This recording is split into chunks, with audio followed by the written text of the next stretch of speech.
Olá pessoal, professor Celso aqui novamente e vamos continuar estudando um pouquinho mais sobre pregação descomplicada.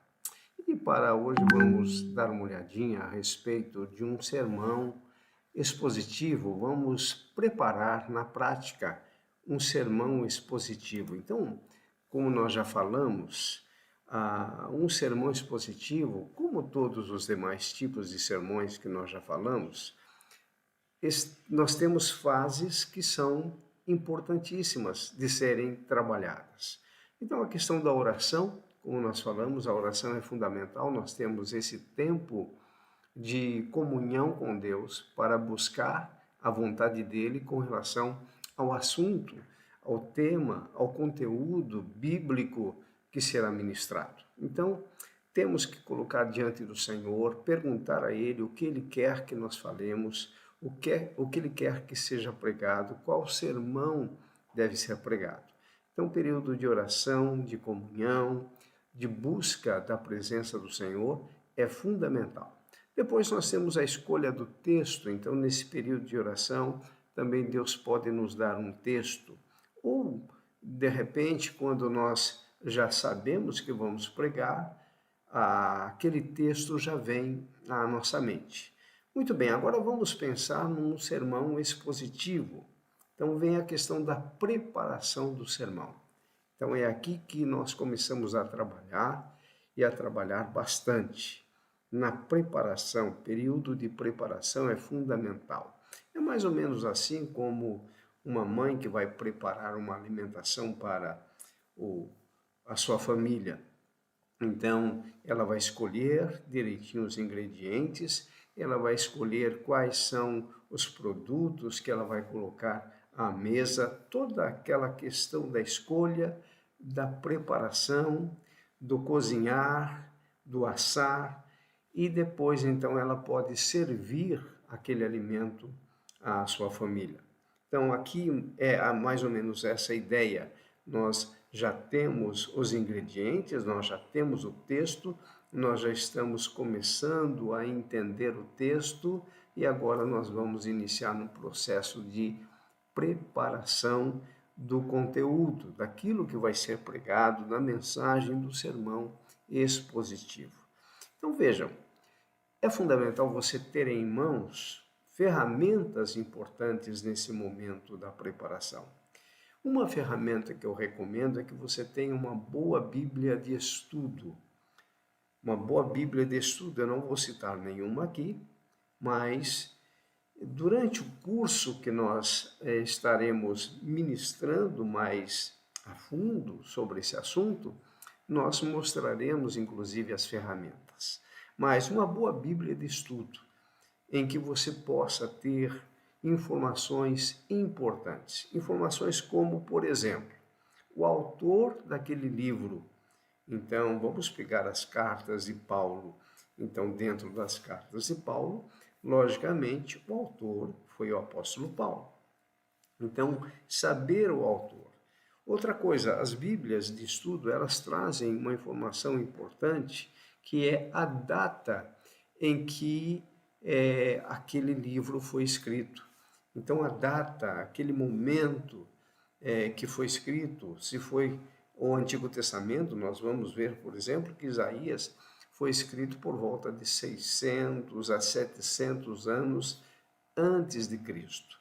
Se são as cartas de Paulo, nós vamos ver que as cartas de Paulo foram escritas por volta do ano 54 ao ano 60, ano 62. Então, o que nós estamos tendo como informação? A data em que aquele livro ou carta foi escrito. Então, Paulo escreveu o Novo Testamento, ou seja, no Novo Testamento, não o Novo Testamento, mas a maior parte do Novo Testamento está contido nas cartas de Paulo. Então, ele escreveu por volta do ano 54, ano 62 depois de Cristo.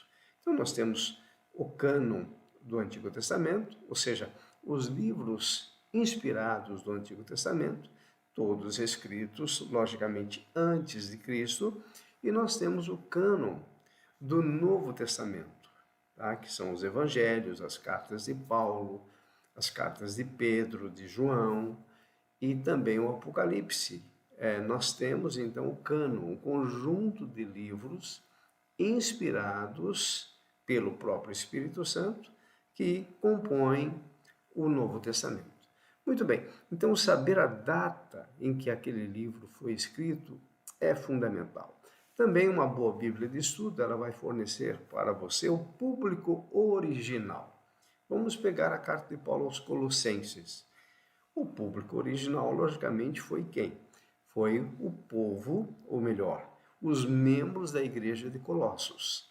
Então, aí foi o público original, o público-alvo, em que Paulo escreveu trazendo verdades importantíssimas, revelações vindas do próprio Espírito Santo para que aquela igreja pudesse, então, estar dentro do padrão que Deus tinha como ou para a sua igreja. Também o propósito, repito, uma boa Bíblia de estudo traz lá o propósito. Qual foi o propósito de Paulo ao escrever, por exemplo, a carta aos Efésios, a carta aos Filipenses, a carta aos Tessalonicenses?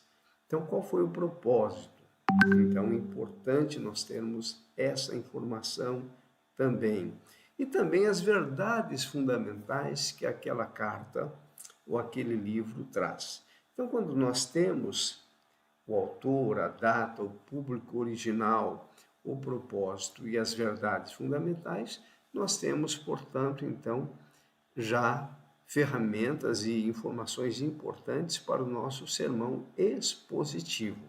Então, por que o expositivo ele é mais trabalhoso? Porque ele traz mais informações.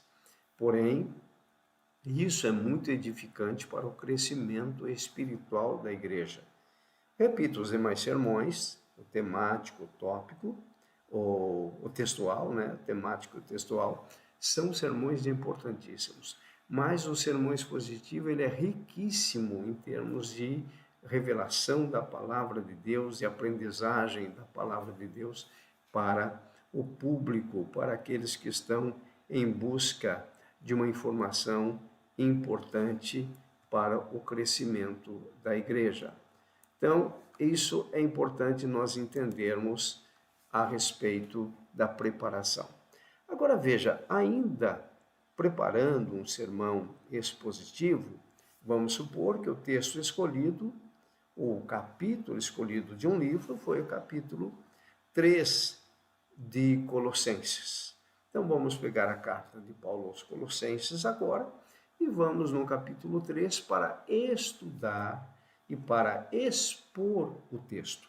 Por isso o sermão expositivo é aquele que vai expor o texto, vai explicar o texto e aplicar o texto. Então nós vamos agora precisar de mais informações. Então nós já sabemos, por exemplo, que o autor da carta aos Colossenses foi o apóstolo Paulo. Em que data? Quando Paulo escreveu isso? No ano 60 depois de Cristo. De onde nós retiramos essas informações? Geralmente de uma Bíblia de estudo, uma boa Bíblia de estudo, você vai encontrar essas informações, tá bem? Qual foi o público original? Vejam, o público original, como a carta foi aos Colossenses, o público original foi os membros da igreja de Colossos. Tudo bem? Então, isso é importante nós sabermos. E o que acontecia ali? Quais informações a mais nós temos a respeito do público original? Nós sabemos, a carta nos informa sobre isso, que o pastor daquela igreja, da igreja de Colossos, foi um pastor chamado Epáfras. E na própria leitura do texto, porque veja, nós vamos, por exemplo, pregar sobre Colossenses capítulo 3, mas o ideal seria já ter pregado Colossenses capítulo 1, Colossenses capítulo 2 e agora já estamos no capítulo 3. Então, quando se fala de sermão expositivo, na verdade, não significa que num sermão nós vamos pregar um capítulo inteiro. Não, nós podemos fazer e programar uma série de pregações. Então, é aí uma outra vantagem do sermão expositivo. Então, quando nós preparamos uma série, começando então em Colossenses capítulo 1, todas essas informações nós já temos: o autor, a data, o público, o propósito, as verdades fundamentais. Então, você pode, por exemplo, num domingo, preparar o conteúdo para os capítulo 1, versículos de 1 a 10, por exemplo. Também sempre dentro de um parágrafo. Depois a gente pode explicar melhor isso. Mas o que acontece? Agora, o que nós estamos pegando como exemplo é Colossenses capítulo 3. Então, Colossos foi uma cidade importante ali da Ásia Menor, e Paulo, então, ajudando, orientando Epáfras e a igreja, ele vai escrever a sua carta aos Colossenses. Muito bem, qual foi o propósito dessa carta? Novamente, nós vamos nos apoiar numa boa Bíblia de estudo. Veja que eu estou enfatizando, Bíblia de estudo é importante. Uma outra ferramenta importante é um bom comentário bíblico. Então, aí nós temos que escolher bons comentários bíblicos, que também, no curso que nós estamos elaborando, Pregação Descomplicada, tudo isso nós vamos passar de forma clara para que o aluno possa entender quais são as ferramentas, quais são os meios que ele vai utilizar para preparar um excelente sermão expositivo. Isso não é para o nosso crescimento pessoal, apesar de que nós crescemos com isso, mas nós devemos entender que esse estudo, essa busca de capacitação, é para o crescimento da igreja. Então, como pastores, como pregadores, como professores de escola bíblica dominical, nossa pregação vai ser diferenciada. Não porque nós queremos, mas porque Deus quer. Deus quer uma igreja preparada, Deus quer uma igreja firme doutrinariamente, para que os seus membros não se desviem para qualquer vento de doutrina. Então, o propósito daquela carta, importantíssimo, inclusive para aplicação nos dias de hoje, foi combater os falsos ensinos. Vejam, lá no ano 60.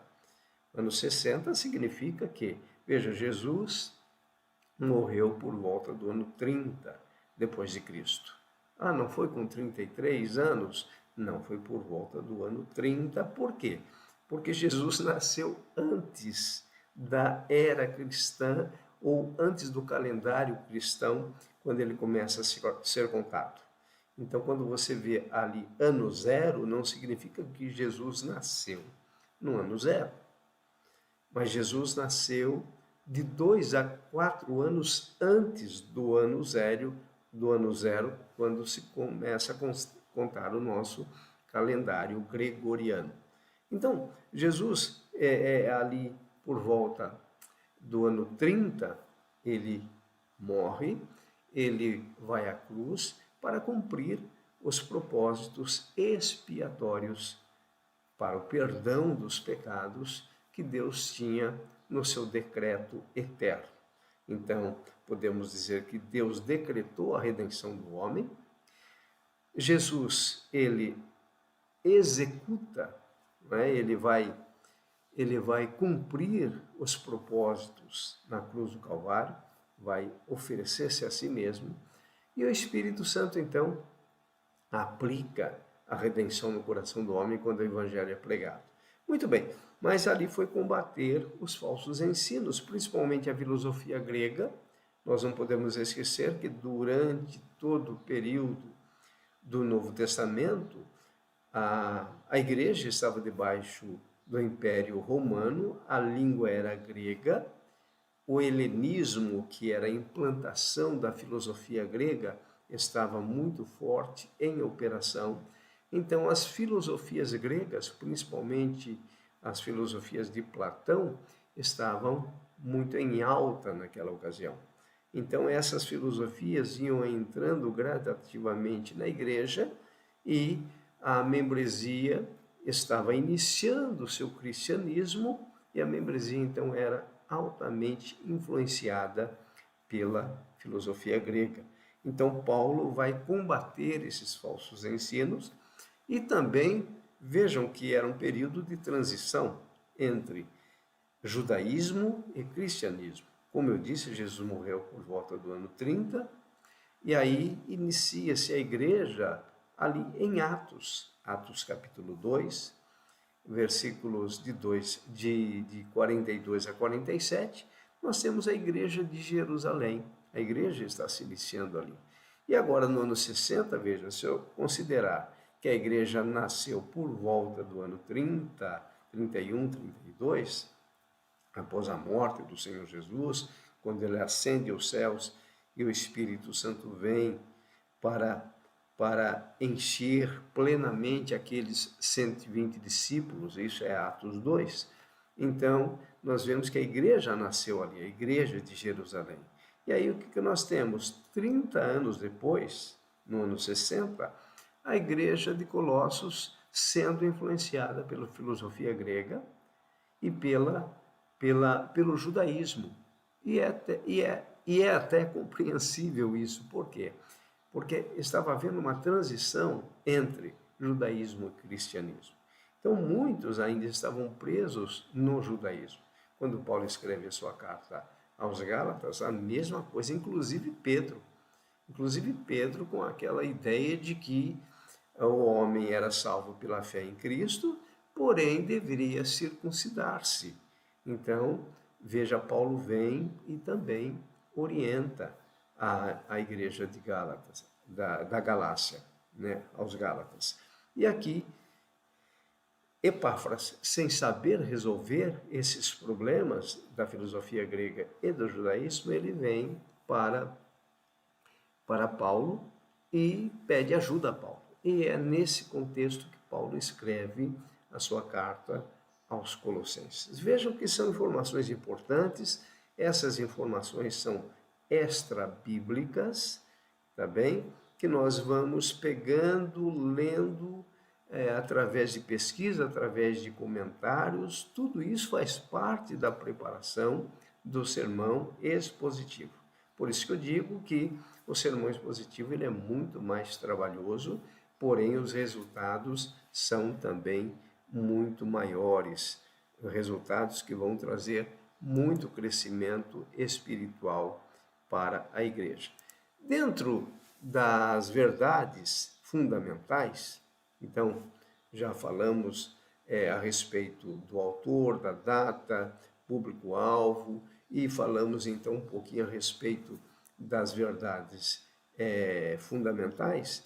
Nós podemos verificar na carta de Paulo aos Colossenses 4 verdades importantíssimas. Vejam que tudo isso que nós estamos falando aqui já faz parte do sermão. De onde eu estou tirando isso? Da pesquisa, da consulta, do dicionário bíblico, de um comentário bíblico. Bons dicionários também são importantes como ferramentas. Da própria Bíblia de estudo, que nós podemos encontrar essas informações. Então veja que o trabalho é árduo, é muita pesquisa, é muito estudo, é muita busca. E qual é o nosso objetivo com isso? Sermos exaltados perante a igreja? Não. Porque na pregação expositiva é o texto que está em destaque e não o pregador. Ok? Então o pregador é apenas um instrumento de Deus, uma ferramenta de Deus para levar o seu público ao crescimento, ao conhecimento da palavra.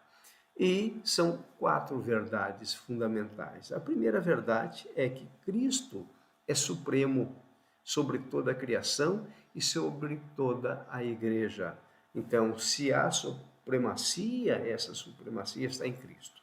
Porque dentro da filosofia grega, os filósofos eram supremos. Então, você encontra na carta de Paulo aos Colossenses a filosofia do gnosticismo, ou seja, gnóstico é conhecimento. Então, o gnosticismo dizia que o conhecimento era para poucos, e quando, na verdade, Cristo é toda fonte de conhecimento. Então, Paulo vai deixar claro isso na sua carta aos Colossenses. Então, Cristo é supremo sobre toda a criação e sobre toda a igreja. Segundo ponto, os cristãos não devem ser confundidos pelos falsos credos. Então, veja, é uma carta riquíssima que vai nos preparando para os dias de hoje. Hoje, por exemplo, na mídia, ou seja, quando você vê Instagram, Facebook, YouTube principalmente, você vai encontrar uma gama de informações dentro de várias doutrinas. Se você vai estudar escatologia, por exemplo, você vai ter muitas informações a respeito da escatologia. Mas qual é a informação correta? Se você vai estudar sobre salvação, você vai ver que uns creem que se perde a salvação, outros creem que a salvação não se perde. Então, como fechar isso, biblicamente falando? É através do conhecimento. A pregação expositiva, ela vai nos dar essa base. Então, os cristãos não devem ser confundidos pelos falsos credos. Essa era uma preocupação de Paulo. Aliás, de todos os escritores do Novo Testamento. Pedro combateu as falsas doutrinas, Tiago combateu as falsas doutrinas, Paulo de uma forma muito intensa, e hoje nós temos também falsos credos, falsos ensinos. Terceiro ponto, Cristo é totalmente suficiente para trazer a plenitude de vida aos cristãos. Então, novamente, essa informação nós pegamos ontem, onde nos estudos, nos comentários, nós estamos preparando o nosso sermão expositivo. E, em quarto ponto das verdades fundamentais da carta de Paulo aos Colossenses, é que os cristãos devem viver na dependência de Cristo e não de outros poderes. Então, aqui também você vai ver Paulo enfatizando essa informação e deixando claro. Então, nós podemos fazer mais uma conclusão aqui a respeito do sermão expositivo. Vejam, o sermão expositivo é extremamente importante para a firmeza doutrinária e espiritual da igreja. É isso que nós vemos, então, quando nós expomos a carta de Paulo aos Colossenses ou outras cartas. Então, firmeza doutrinária e espiritual da igreja. Lembram? O foco sempre é o público, é a igreja. Então, nós não vamos pregar expositivamente para demonstrar o nosso conhecimento abrangente. Não é essa a ideia. É para que a igreja possa se firmar doutrinariamente e espiritualmente. Entretanto, para isso, o pregador expositivo deve se dispor diante de Deus para orar e estudar a palavra de Deus com dedicação. Então, vejam que depois que você prepara, depois que você está dominando o conteúdo, depois que você ampliou o seu conhecimento, você então vai estar passando toda essa informação na unção e no poder do Espírito Santo. Então, são duas asas importantes que nós devemos também sempre buscar: a unção e o poder do Espírito Santo, para podermos então aplicar todo aquele conhecimento para a glória do Senhor, para que a igreja seja edificada, para que Deus seja honrado através de tudo aquilo que nós temos como mensagem de crescimento à igreja do Senhor Jesus Cristo.